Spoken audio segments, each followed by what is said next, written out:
Chloe. Hi, Chloe. Hi. Hi, Chloe. Well, I want to thank you, and before we begin, I want to just say that, Juba, thank you very much. It's a great place. You have great people on the stage with me. I want to tell you, warriors, fighters, and they love the country. They love our country. I wanted to start, though, by saying two brave firemen, as you know, died last night in Porterville, and we just want to pay our respects to them. I heard there were two great people with incredible families, and I just want to pay my respects to their families and friends. That's a tough job. We just met some of the firemen backstage. It's a tough and dangerous job, and the country respects that profession very much. We just want you to all know that. They really respect you all. And you could add the words law enforcement to that group.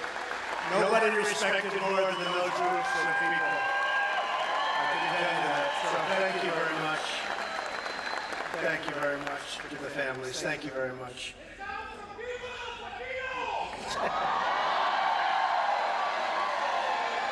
And we're doing well with you. Thank you. We just had a poll that says we're doing very well. Thank you. That's great. Appreciate it. We love you too. And I want to thank Kevin and hello to Bakersfield. I've heard a lot about Bakersfield.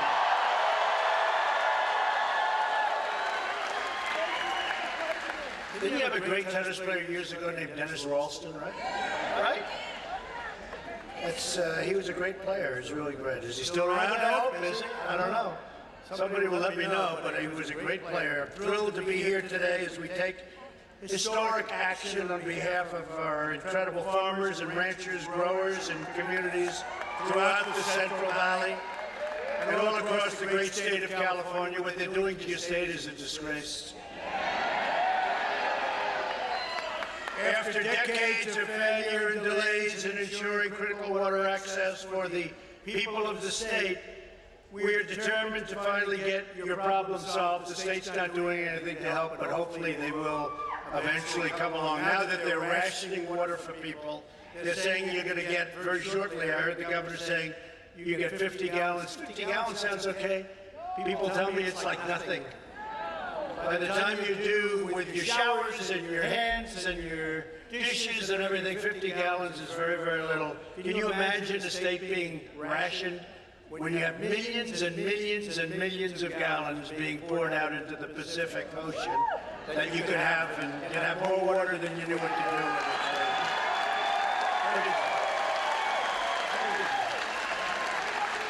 So we're honored to be joined by a warrior, a real warrior, named Devin Nunes.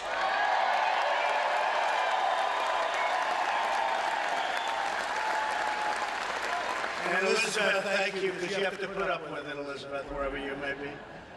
But Mrs. Nunes is here, and she's a fantastic woman. But Devin has been from day one, from the day I met him. And, you know, this all started because I was driving up, what was the highway, Devin, that we were driving? 99. Does everyone know 99? And I kept saying, Devin, why are these fields all brown and they look like desert? They look like they were starved. It's too bad you have a drought. And then I'd see little patches of the most beautiful land I've ever seen. And then I'd go to the next and I'd see acres and acres of brown, really dry, horrible looking stuff. And then I'd see a patch of the most beautiful farmland I've ever seen. I said, what's going on? It's too bad you have a drought. He said, no, we don't have a drought. They won't allow us to have water in the state of California. That's how this all started. Believe it or not, that's how I really got to know Devin Nunes. Then he became a hero because he found out what was going on in government, and he found out about the hoax and the witch hunt and all the horrible things that have gone on. And we really got over the fact that I said, boy, that's a beautiful area, but why is everything else barren? And it's because of water. You send millions and millions of gallons out, and we have now given full permission that you don't do that anymore. We have given, and the hard permits were, by the way, the federal permits. The state could do this with a flick of the governor's hand, and we hope that he's going to do it because it makes so much sense. But I want to thank Devin for being an incredible warrior, and likewise, Kevin McCarthy.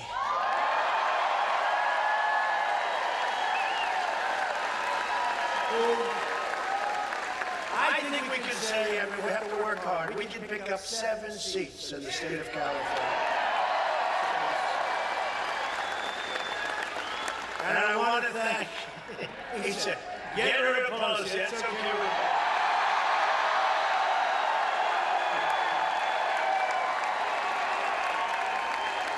A lot of people agree. Look what's happened to San Francisco. So sad what's happened when you see a slum where it's a slum. It's worse than a slum. There's no slum like that. What they've done to San Francisco is a crying shame. And it's something that we're going to do something about, because if they don't fix it up, clean it up, take care of the homeless, do what they have to do, but clean up their city, the federal government's going to have to step in. We're going to do it in Los Angeles and San Francisco. And I want to thank Judy, because she has to put up with these long hours that he works. Where is Judy?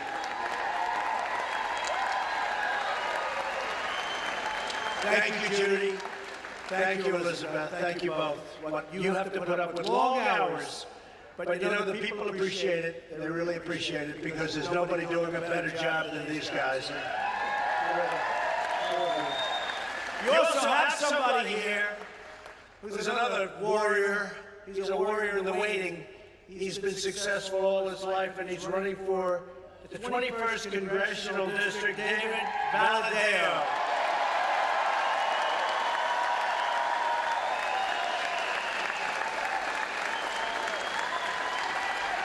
He's an incredible guy, and I think I'm hearing you're doing great.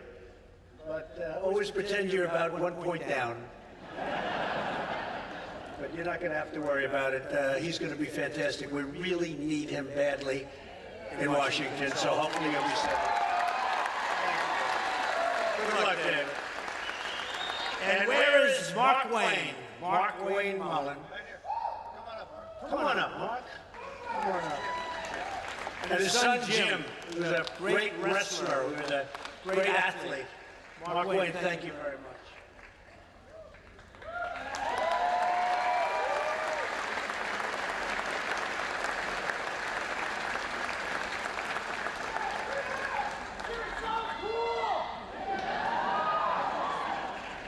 Yeah, the wall is being built. You know, we're up to 122 miles. And you think that money, that was not easy. But we got the money, and we're building it, and we won a lot of cases in court. We were sued all the way along the line. And we're up to 122 miles. In a very short time, we'll be over 500 miles. It's already had a tremendous impact. So the wall is moving along.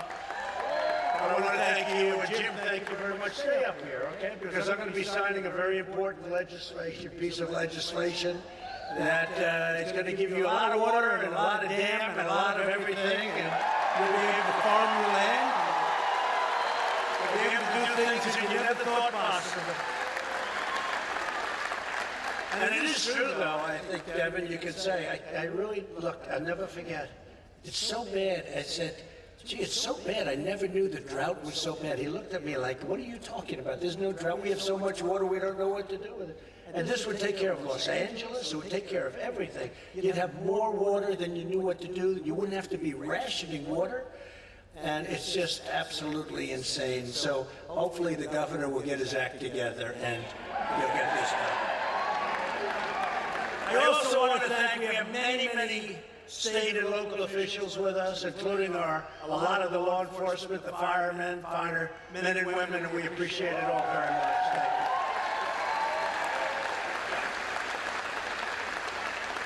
A man who has been great is David Bernhardt, and he's working with you. But I have to say that I've been watching another warrior, Tom McClintock, and I'd call Devin, I'd see him on television. There's nobody that represented us during the impeachment hoax. There's nobody that represented us better. I said, that guy could represent me any day. He was tough and strong. That face was good looking, I have to say. In the Me Too generation, we don't talk about looks anymore, but he's a good looking guy. Where's Tom? Tom McClintock, come here.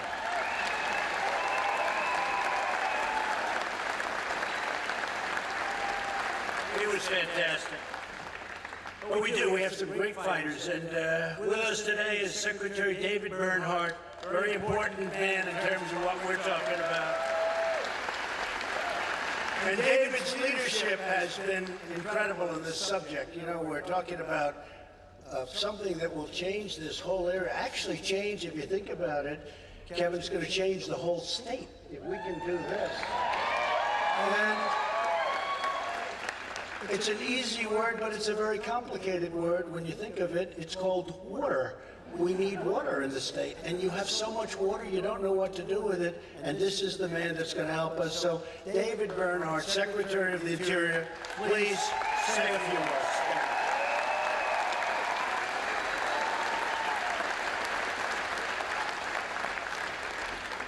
Good afternoon. It should be obvious to everyone in government and to the American people that when President Trump gives clear direction, he expects us to hit our target. And in the fall of 2018, the President directed the Secretaries of Interior and Commerce to address the challenges facing the folks in the Valley and throughout the West related to water operations. And to do that, we assembled a wonderful team, including Commissioner Brenda Berman, first female commissioner of the Bureau of Reclamation, Aurelia Skipwith, the first African-American female director of the Fish and Wildlife Service, and led by Paul Souza, a career SES executive. We have come up with a plan changing our operations to use real-time monitoring, better technology, and provide more efficient utilization of water so it won't be wasted. And that is just the beginning. And it's because of this congressional delegation bringing this to the attention of the President, and the President saying, let's get it done.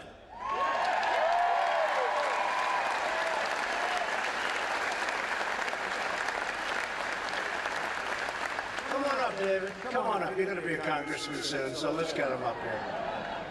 Come on, David. Thank you very much. So as a candidate for president, I promised to help solve the water crisis that was crippling our farmers due to the chronic mismanagement and misguided policies. And that's what it is, misguided policies and management. For too long, authorities have needlessly flushed millions and millions of gallons of fresh, beautiful, clean water from up north straight into the Pacific Ocean. It's nothing for the Pacific Ocean. You know what it means? Like nothing. We're talking about the Pacific. I think they think we're helping the Pacific. It's like a drop. It's like a drop. But it can help us to a level that nobody can believe. On the basis of old science, obsolete studies, and overbearing regulations that had not been updated in many, many years, and sometimes for decades. The resulting miscalculation and misallocation of water helped turn natural droughts into man-made catastrophes. I mean, it's really a catastrophe when you think you have farmers that own land, that are paying taxes on the land, that aren't allowed to farm your land. They're actually taking away your land. When you think about it. And that's the state, because as a federal government, we've done our part. That was supposed to be the hard part. We got it done fast. Commerce worked fantastically with you, David. I know that, right? We got it done fast. To confront this problem, in 2018, I ordered the administration to update the outdated scientific research and biological opinions that help to determine water allocation right here in the state of California. In other words, how much water is available for agricultural producers, communities, for all of the people that live in your great state. Well, a lot of people speak badly of your state. I love your state. I understand your state. You have the potential like no place else, but you need the right government. You need the right government. You need the right government. You know, I was explaining on the way in, cars. You could build a car for $3,500 less. It would take a tiny bit more, just a glass of fuel more. But that will take many cars off the road because people would be able to buy many cars that are obsolete, that are what they call gas guzzlers. The new car would be safer because it would not be made out of paper mache, because it would be allowed to be a little bit heavier. it would be a little stronger, it would be safer, it would cost you $3,500 less, and because of your rules and regulations in California, we'll end up in a court case with you, Governor. It's so crazy. We're already in a court case over a train,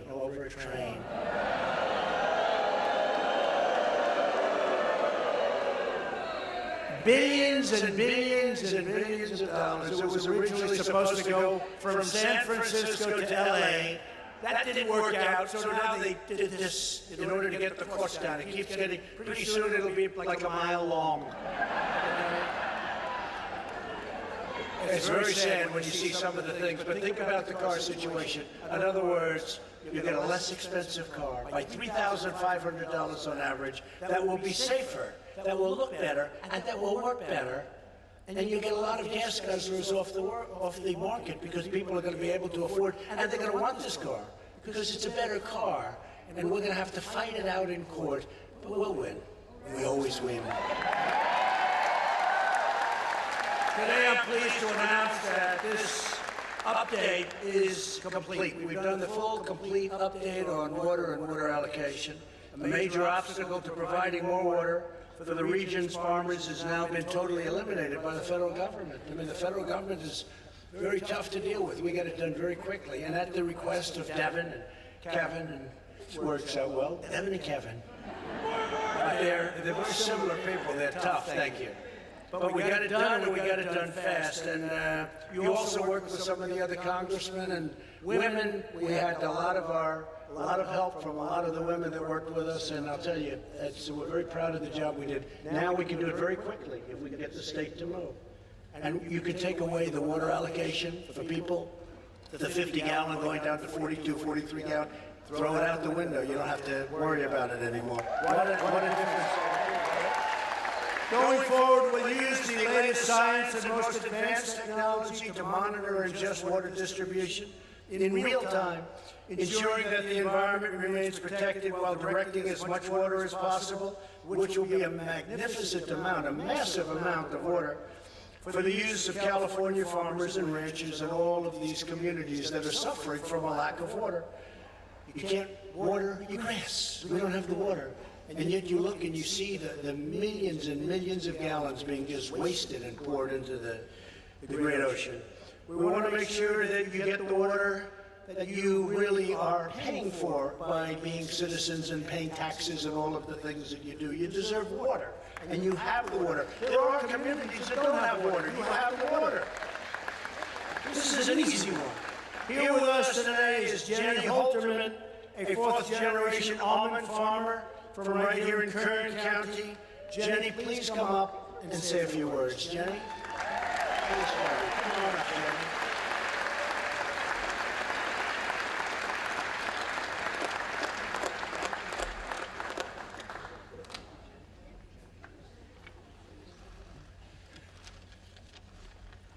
Thank you, President Trump. I'm proud to be a fourth-generation California farmer, married to a fellow fourth-generation California farmer. I was raised by strong parents who showed me the farming lifestyle, taught me the importance of conserving our resources and the necessity of water to grow our food. Today, it is not uncommon to find 3 generations on our family farm daily. However, because of the uncertainty of water deliveries, I'm worried that we may not have a family farm to pass down to my children, my niece or nephew. As an almond farmer, we can't just follow acres in years with less water. Orchards require consistent irrigation, and without a reliable water supply, hundreds of thousands of acres of farmland could be taken out of production of California's Central Valley. Families like mine could be forced to abandon orchards or sell a family farm. We are an industry of families, and we do not farm the same way that generations before us did. Using new science and technology, almond farmers today use 33% less water than they did 20 years ago. Our water infrastructure should be handled the same way, using updated science and a new infrastructure to keep water flowing to families and family farms across our state. I want to thank our President for cutting regulations and supporting the American farmer.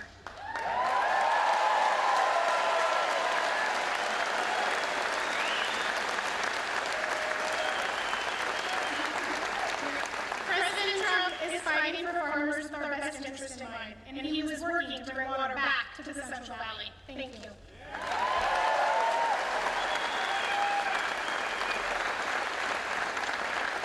Thank you, Jenny. And you know, Jenny reminded me of something. So, as you know, for businesses, small businesses, and farms, and some small farms, all small farms, we got rid of the estate tax, or the death tax, as they call it. So now, all signed, all done, part of our tax cuts. So now, if you love your children, and there are some people that don't. And if you don't love your children, this doesn't matter so much. Don't listen. But if you love your children, it's nice that they don't have to mortgage the farm, is the expression. You know the words mortgage. They're going to mortgage the farm, and then they're going to lose the farm. So if you love your children, you have no estate tax to pay, you have no death tax to pay. So you can look down at your children and say they're doing a nice job or they're doing a lousy job, but at least they won't be having to go out to the banks and mortgage the farm. Very well-known term, because it never worked out too well, so you have no more estate tax to pay on your farm. That's a big point. Doesn't pertain to water, but probably it does, right? Because the farm's going to be a lot more valuable if we can pull this off. A lot more valuable, and if we do, it's because of the people right here. Also joining us is Matt Fisher, a local citrus farmer. Matt, please come up. Matt.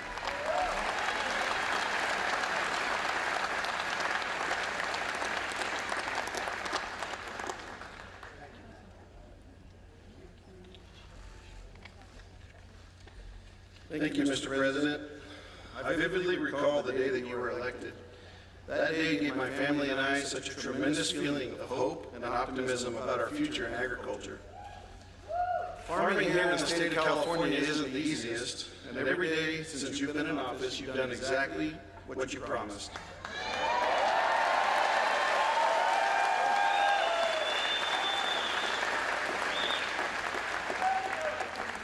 You came to California and sought to understand our water issues. You listened to the right people, put a plan in place, selected the right people, assigned a deadline, and got it done.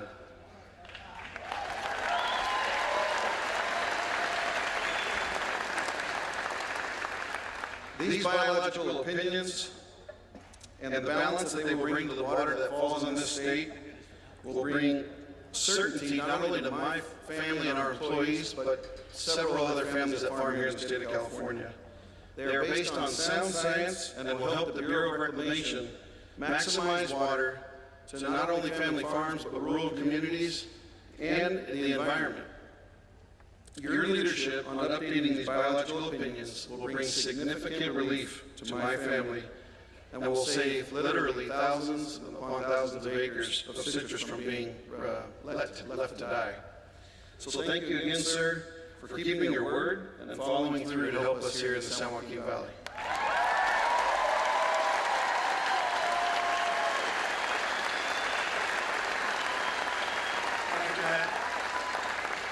And you have to know that this meeting, Kevin was just saying, was set up long before Devin and Kevin set it up, long before we heard that Mini Mike hates the farmer.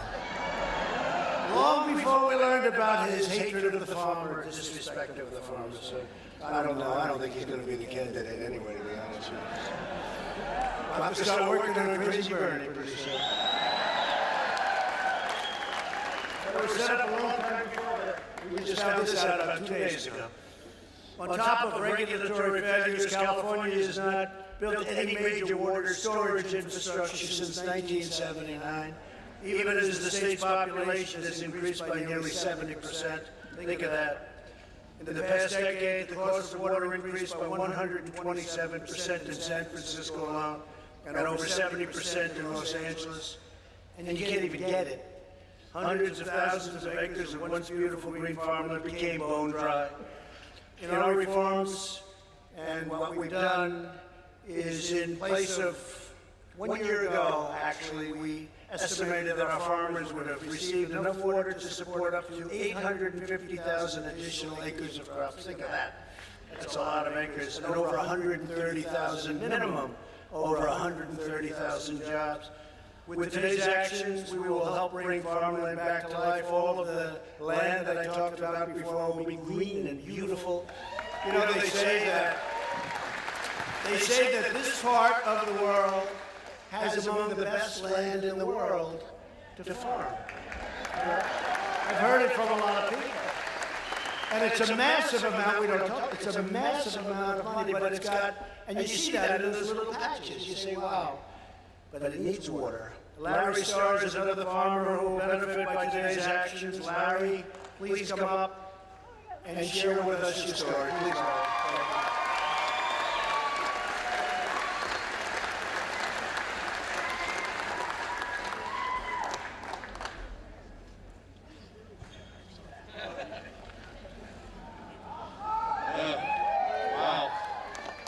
Thank you. What a great honor this is to have you in our home, Mr. President.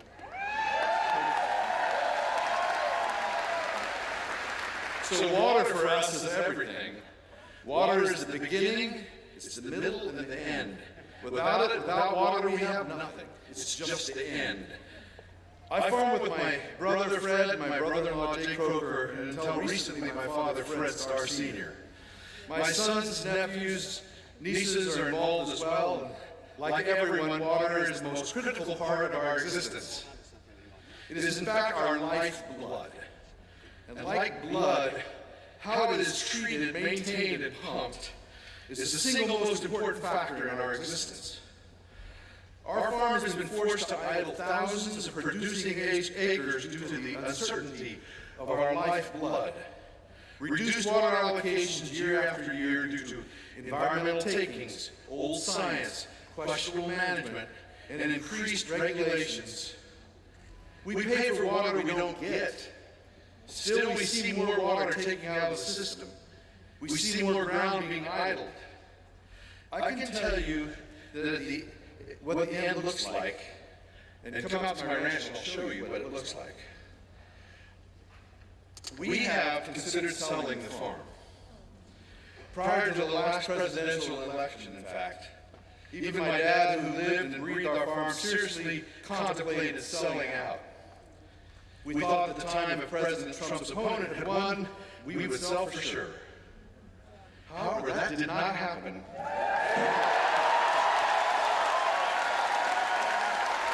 And you were elected, Mr. President.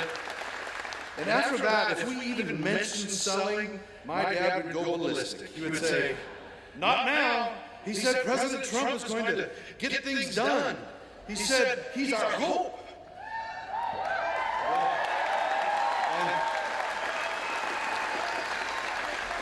And it's a fact, Mr. President, you have got things done, and you have indeed revived our hope.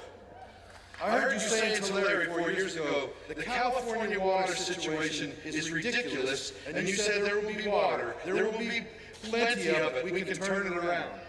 I have it on my phone still. That is a promise made and a promise kept.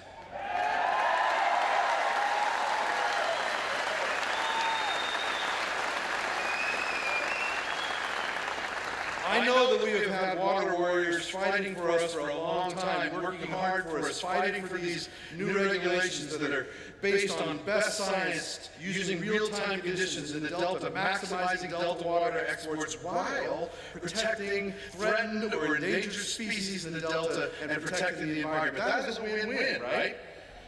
Congressman McCarthy, I want to thank you for your leadership and your friendship. And Congressman Nunes, same thing, and I know David was involved earlier, and Congressman McClintock. Just, these people were working on this before. And they were working, and, I want to mention also Ernest Conant and Paul Sousa, who were intricately involved in making these changes. But they've been working on this issue for a long time, and they were looking for traction. They were looking for some kind of change. And I can tell you, traction was found in 2016 when President Donald Trump was elected.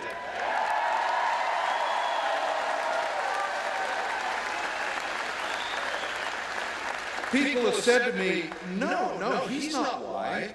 It's timing. It's dumb luck. It's blah, blah, blah, blah. Yeah. Well, I'm no expert, and I know a certain Democratic presidential candidate who says farmers need more gray matter. You know that. But this ain't rocket science. The reason we're seeing these new rules implemented are because of President Donald Trump. And I want to publicly thank you, sir, and ask you to please keep fighting for us. Thank you.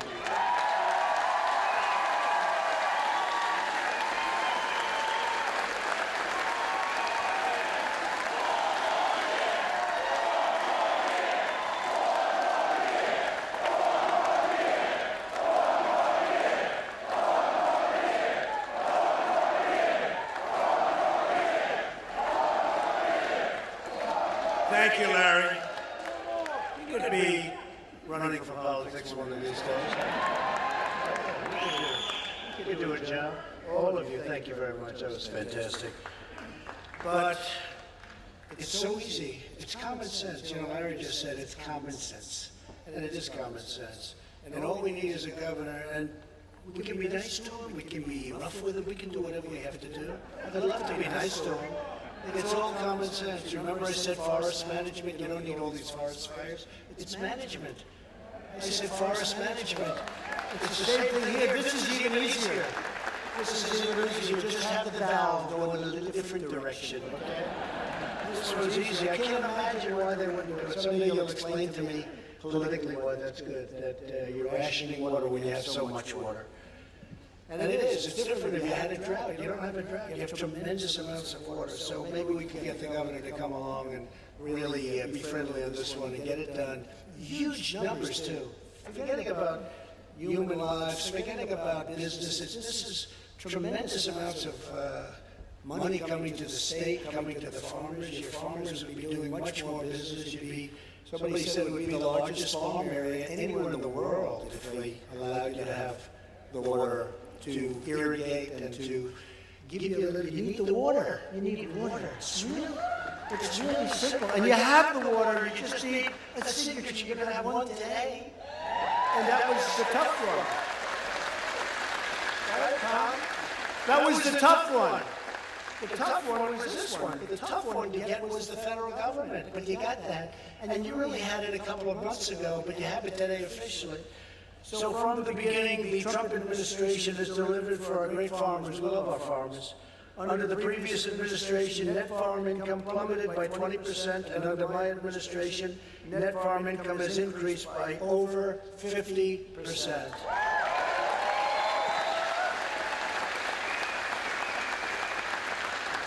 And we've secured the historic trade deals, including the new trade deal with China. They're going to buy $50 billion worth of your product. I don't know if you're going to be able to make it. The most they ever bought, remember, the most they ever bought was $16 billion. Now they're going to buy $50 billion. You know, they agreed to 20. And on closing, I was saying hello. I said, where are you with the farmers? So we're at 20 billion. That's more than they ever bought. The most was 16 million 2 years ago. So I got them up to 20. I said, make it 50. They said, what? I said, make it 50. You got 1.5 million people, 50 is peanuts. Make it 50 billion. Would you do me a favor, make it 50 billion? They agreed to do it. It wasn't that easy, but they agreed to do it.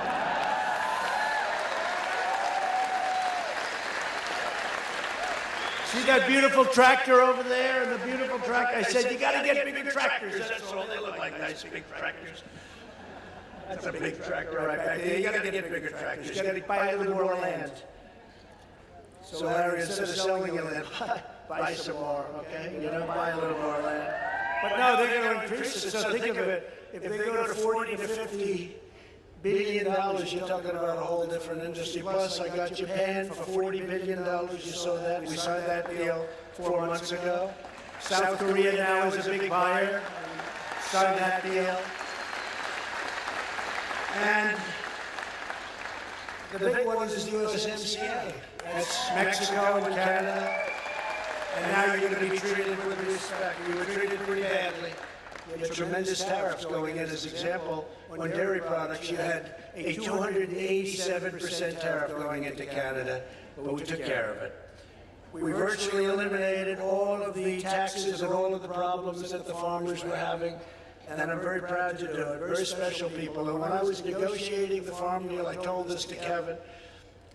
You know, some people complain, not the farmer. They were going up, fake news, CNN was putting microphones in your face and saying, isn't this terrible? Because China, you know, the great negotiators, they pulled way back. And the farmers, I tell you, I didn't hear a negative. They said, look, it's very tough, but somebody had to do this. This has been going on for 17, 18 years, really much longer than that, but it's been going on at least for 18 years. The farmer's been hurt, somebody had to do it. The president's fighting for us, and we're going through a rough patch. But what I did is I solved the patch by getting. We got you 16 billion now, and then we got you 12 billion from the year before. We took it out of the tariffs that we imposed. People don't say it. They never like to say it, the fake news. But you were hurt the first year by 12 billion. Well, we were taking in tens of billions of dollars in tariff. We didn't get 10 cents forever from China. Now they're paying us 25% or $250 billion, and then more after that. So what I did is I took out the 12 billion, we gave it to the farmer. Then I took out the next year, I said to Sonny Perdue, great Secretary of Agriculture, I said, Sonny, how much this year? 16. I said, 16 million. They stopped buying. I gave you 16 million out of the tariffs. We had billions and billions left over. And China came and they signed a wonderful agreement. So we're very happy about it. But the farmers didn't even want this money. The farmers said to me, we had 36 farmers in the White House, and they said very simply, we don't want this money. We just want a level playing field. I got you better than a level playing field, okay? Better. And one of the biggest things I did, I said, I'm going to get killed on this one. We terminated the Orders of the United States rule, which is basically they were taking your property away from you. Think of that. They called it the Clean Orders of the United States. I said, how do you sign that? How do you do that? But other than the title, it was a disaster for builders and farmers and everybody.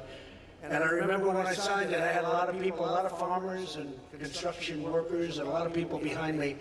And these are people that didn't cry when they were babies. They would never cried in their life, and they were crying. A lot of them were crying.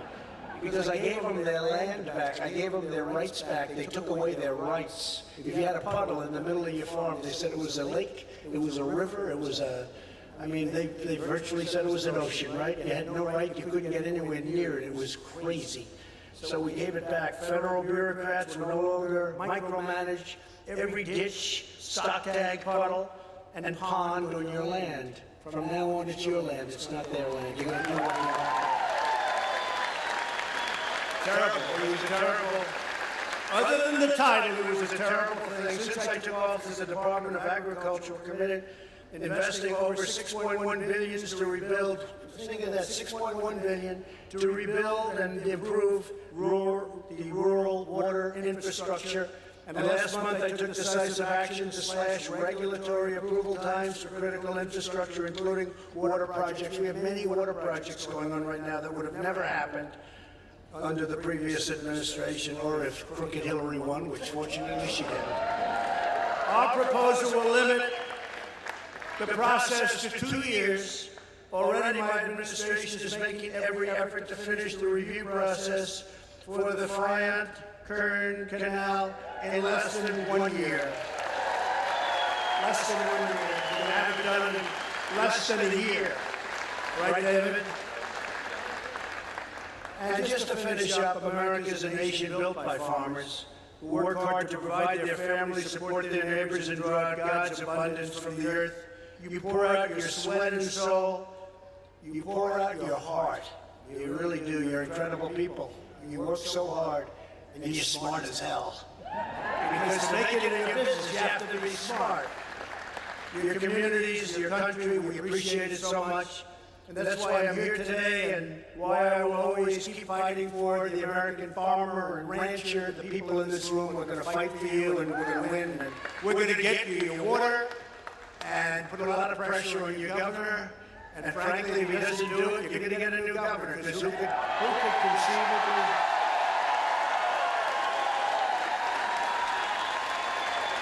conceivably think of somebody that would do this. So I just lead by saying, God bless the American farmer. God bless America. Thank you. Thank you very much.